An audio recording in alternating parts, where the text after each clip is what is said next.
चलिए शुरू करते हैं। मोदी 2014 में हम ऐसा हिंदुस्तान बनाना चाहते हैं ताकि अमेरिका वीजा लेने के लिए लाइन में खड़ा रहे। क्या बात है सर, क्या बात है सर। 11 साल बाद अंधभक्तों के सपने में ये इंडियन एयरपोर्ट तो बहुत खूबसूरत है, मंदिर जैसा, और गोरा यहाँ काम करता है। क्यों भाई, अगर अमेरिकन डॉलर टिप में दूंगा तो लोगे क्या? नहीं सर, ओनली इंडियन रुपीस। देख रहे हो, डॉलर की कोई कीमत ही नहीं रही।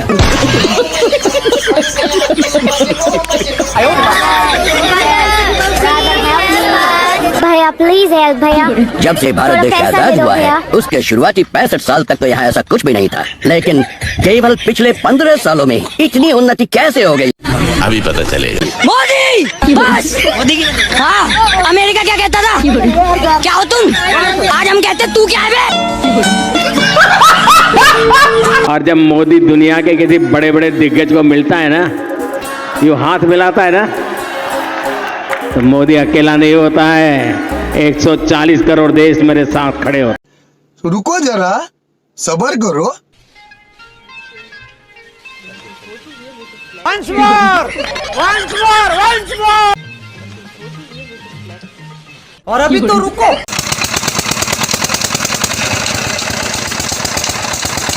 मुझे चक्कर आने लग गया अब।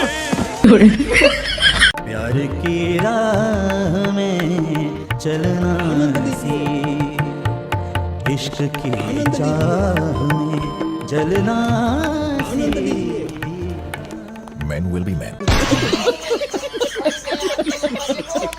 जब मैं किसी पद पर नहीं था, उससे पहले भी मैं अमेरिका के करीब करीब 29 स्टेट्स में दौरा कर चुका था। लेकिन एक सेकंड, मैं 35 साल तक भिक्षा मांग करके खाया हूँ। क्या बात करता है? क्या जोक मारा भाई। करीब 40 साल मैंने भिक्षा मांग करके खाया है। क्या बोलूं मैं इस पे, क्या बोलूं, क्या मैं कुछ बोल ही नहीं सकता। और जब मैं चीन गया तो चीन के राष्ट्रपति मुझे वो अपने गांव ले गए कियान में, और उन्होंने मुझे बताया कि ह्यूआन सांग जो चीनी फिलोसोफर था, जो वडनगर में रुका था, लंबे अरसे तक उसने अध्ययन किया था, और हिंदुस्तान से जब वापस लौटा तो ह्यूआन सांग मेरे गांव में आकर के रुका था। लेकिन एक सेकंड, 2014 में जब मैं प्रधानमंत्री बना तो चीन के राष्ट्रपति शी, उनका कर्टसी कॉल आया, शुभकामनाएं वगैरह वगैरह बातें हुई। फिर उन्होंने खुद ने कहा, तो उन्होंने कहा कि मैं तुम्हारे गाँव वडनगर जाना चाहता हूँ। वो क्या बात है, अपने यहाँ तक का कार्यक्रम बना दिया है। बोले तुम्हें मालूम है क्यों? मैं कहा नहीं मुझे बात। तो बोले मेरा और तुम्हारा एक स्पेशल नाता है। क्या? ह्यूएन सांग जो चाइनीज फिलोसोफर था, वो सबसे ज्यादा समय तुम्हारे गांव में रहा था, लेकिन वापस जब आया चाइना तो मेरे गांव में रहा था। चले एक काम कर, 200 रुपए दे और 50 रुपए काट ओवर एक्टिंग के वजह। और हमारे हिंदू समाज में फकीर शब्द का प्रयोग नहीं होता। फकीर शब्द तो मुसलमानों में प्रयोग होता है। अरे हम तो फकीर आदमी हैं, झोला लेके चल पड़ेंगे जी। क्या वो तो हिंदू भी नहीं है, मुसलमान शब्द से प्रयोग किया जा रहा है, वो तो मुसलमान है।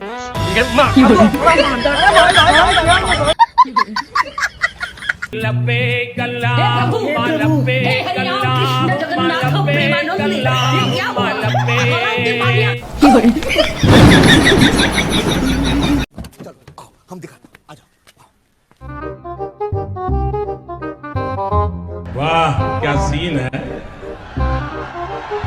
वाह क्या सीन है। और अभी तो रुको, क्लाइमैक्स अभी बाकी।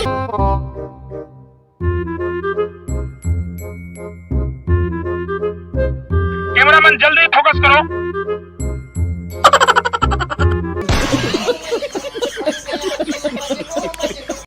जीएसटी कभी सफल नहीं हो सकता।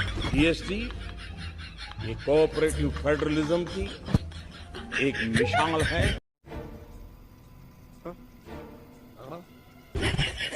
छोटे व्यापारी हैं, उनकी दुकानों को ताला लगाने का निर्णय किया है, और विदेशियों को, एफडीआई को हिंदुस्तान में रिटेल के लिए परमिट देने का आज फैसला कर लिया। लेकिन एक सेकंड, 125 करोड़ देशवासियों के लिए एफडीआई जिम्मेवारी है, और व्यापार उद्योग का विस्तार करने वाले विश्व के लिए एफडीआई एक अपॉर्चुनिटी है। आमी मानुस 2 दिन में पलट गया। वाह! आपकी इस आधार कार्ड की योजना देश के लाखों करोड़ों रुपए डूब गए। आप सभी के समर्थन से इस साल के अंत तक हम देश के हर नागरिक को आधार कार्ड से जोड़ पाएंगे। अरे साला, इतना अलग फ्रॉड चल रहा है। Yesterday's unsung heroes are country's heroes today. कोई इनसे सीखे सीखे इनसे सीखे। ये एक बढ़िया साइकिल का समय में से भारत आज गुजर रहा है। Conversation for a better tomorrow. अब 2023 में क्या बोला तूने? अब 2023 में मेरा बेटा तुम लोगों जैसा नहीं है, क्योंकि भगवान ने उसे तुम लोगों जैसा नहीं बनाया है। वो जवान तो है, मगर उसका दिमाग अभी भी बच्चे जैसा है, एक भोला भाला मासूम बच्चा। आज भारत में हर सप्ताह एक नई यूनिवर्सिटी बन रही है। आज भारत में हर तीसरे दिन एक अटल टिंकरिंग लैब खोली जा रही है। आज भारत में हर दो दिन ये मुंह से सुपारी निकाल के बात कर रहे बाबा। एक नए कॉलेज बन रहा है। आज भारत में हर दिन एक नई आईटीआई की स्थापना हो रही है। आज भारत में हर साल एक नया आईआईटी और एक नया आईआईएम बन रहा है। इतना मत फैल, फट जाएगा। Mr. Prime Minister, I had an Irish grandfather named Ambrose Finnegan, and he used to say that when you give a toast and you don't have any alcohol in your glass, you must do it with your left hand. अरे यार ये बोला क्या है, मुझे तो कुछ समझ में नहीं आया। क्या करूं आइडिया। हंस देता हूं, बात भी बन जाएगी और इज्जत भी बच जाएगी। You think I'm kidding? I'm not. करा ली बेइज्जती? खबरदार, बाप है हमारा। क्योंकि जोक नहीं है, ये रियलिटी है। जब तक जियो मौज करो, चिंता किस बात की, कर्ज करो और घी पियो। ठीक तो कह रहे हैं नरेंद्र मोदी, जो कहा है वही कर रहे हैं। साल दर साल कर्ज लेकर घी पीते रहे, भारत सरकार पर कर्ज बढ़ाते रहे हैं। बात तो सही है। साल 2018 में भारत सरकार पर 93 लाख करोड़ रुपए कर्ज था। 2019 में 105 लाख करोड़ रुपए, 2020 में 121 लाख करोड़ रुपए, 2021 में 138 लाख करोड़ रुपए, 2022 में 156 लाख करोड़ रुपए, 2023 में 171 लाख करोड़ रुपए, 2024 में 185 लाख करोड़ रुपए और 2025 के लिए 200 लाख करोड़ रुपए का अनुमान है। नरेंद्र मोदी से पहले 14 प्रधानमंत्रियों के कार्यकाल में कुल मिलाकर कर्ज 55 लाख करोड़ था, लेकिन एक अकेले ने पूरी मेहनत से कर्ज को 260% से अधिक बढ़ा दिया। भारत सरकार के कुल कर्ज को 200 लाख करोड़ के पार पहुंचा दिया, क्योंकि मोदी है तो मुमकिन है।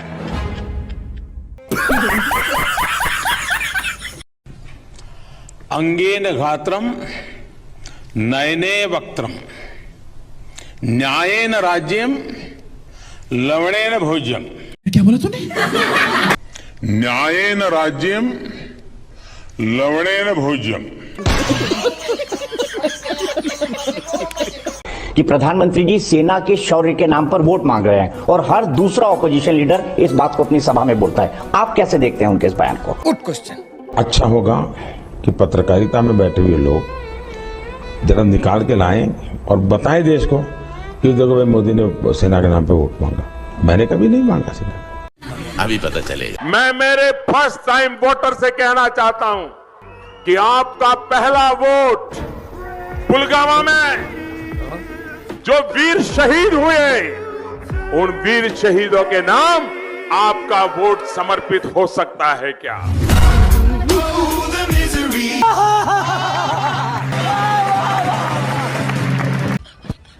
भाइयों बहनों, अरे दुनिया के पढ़े लिखे देश भी जब चुनाव होता है ना, तो बैलेट पेपर पर नाम पढ़ करके फिर थप्पा मारते हैं। आज भी अमेरिका में भी ये हिंदुस्तान है जिसको आप अनपढ़ कहते हो, गरीब कहते हो, वो बटन दबा करके वोट देना जानता है। बटन दबा करके बात तो सही है। जो सामान्य व्यक्ति हवाई चप्पल पहन करके घूमता है, वो मुझे हवाई जहाज में दिखना चाहिए। ये मेरा सपना। Wake up to reality. आलम यह है सर कि बाटा कंपनी का जूता पहनने वाला भी आज हवाई जहाज की टिकट नहीं खरीद पा रहा है। Economy class is no more economical sir. Sir आज हमारे देश के एयरपोर्ट्स बस अड्डे जैसे बन गए हैं। बस अड्डों से बदतर हालत, बदतर व्यवस्था देश के एयरपोर्ट्स पर है सर। आप हालात देखिए, सिक्योरिटी लाइन से लेकर चेक इन लाइन तक लोग लाइनों में खड़े हैं। सर आज एयरपोर्ट्स पर खाना इतना महंगा है, बाजार के मुकाबले 2 गुना 3 गुना दाम। एक साधारण सी पानी की बोतल जो 20 रुपए की बाजार में मिलती है, वो एयरपोर्ट के भीतर जाकर फूड आउटलेट पे 100 रुपए की मिलती है। आज यात्री जो इंतजार कर रहे हैं अपनी फ्लाइट का, वो पानी पीकर पेट भर रहा है कि कहीं 250 रुपए की चाय और 350 रुपए का समोसा ना खरीदना पड़ जाए।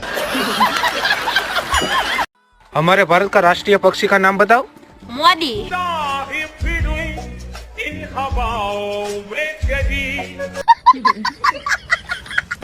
करीब 40 साल मैंने भिक्षा मांग करके खाया है। मैं लोगों के घर में भिक्षा मांग करके खाता था। नहीं सारुण के यहाँ कुछ तो गड़बड़ है। मैं 35 साल तक भिक्षा मांग कर क्या मायला। मैं कभी वादे और बड़ी घोषणाएं नहीं करता। ये क्या बात करता है यार। इतने साल हो गए, कभी नहीं करता। अरे नहीं, आपने कहा था उस दिन जब आप नाव में थे, तब आपने कहा था। मित्रों, गैस हो, पेट्रोल हो, डीजल हो, हर प्रकार से महंगाई बढ़ रही है कि नहीं बढ़ रही है? तो कि अगर हम चुन करके आएंगे तो 100 दिन में महंगाई कम करेंगे। ये तो बोला था कि नहीं? मैंने ऐसा कब कहा था? बेचारे भूल गए होंगे, टेंशन बहुत है। और अभी तो रुको, क्लाइमैक्स अभी बाकी। मित्रों, मुझे परमात्मा ने जब बनाया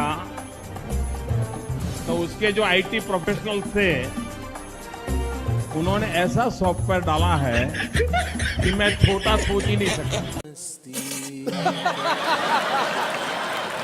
मैं गरीबी में पैदा हुआ, गरीबी को मैंने जिया है। मित्रों, मैं बचपन में रेल के डिब्बे में चाय बेचता था। मैं बचपन में कप प्लेट धोते बड़ा हुआ हूँ, चाय पिलाते बड़ा हुआ। लेकिन एक सेकंड, जब मैं पीएम भी नहीं था, सीएम भी नहीं था, नेता भी नहीं था, जब मैं किसी पद पर नहीं था, उससे पहले भी मैं अमेरिका के करीब 29 स्टेट्स में दौरा कर चुका था। ओ भैया धोखा। ये ऐसे नहीं होता मित्रों। मैं शासन में बैठा हूँ, मुझे मालूम है इस प्रकार से रुपया इतनी तेजी से गिर नहीं सकता। अरे नेपाल का रुपया नहीं गिरता है, बांग्लादेश की करेंसी नहीं गिरती है, पाकिस्तान की करेंसी नहीं गिरती, श्रीलंका की करेंसी नहीं गिरती।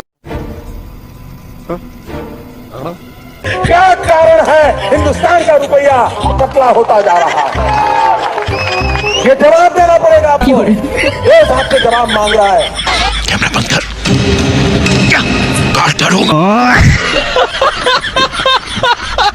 आज मैं इस प्रेस वार्ता के माध्यम से आप सबके सामने प्रधानमंत्री जी की बीए की, क्या बोला तूने? बीए की और एमए की दोनों डिग्रियां सार्वजनिक करना चाहता हूं। इतनी खुशी। रुको जरा, सबर करो। मेरी कोई पढ़ाई वढ़ाई नहीं हुई दोस्तों, आपको शायद आश्चर्य होगा जान करके। तो मैं स्कूली शिक्षा गांव में किया, और जैसा मैडम बता रही थी ना कि अपनी शिक्षा के कारण आदमी आगे नहीं बढ़ता, तो मेरी शिक्षा ही नहीं हुई।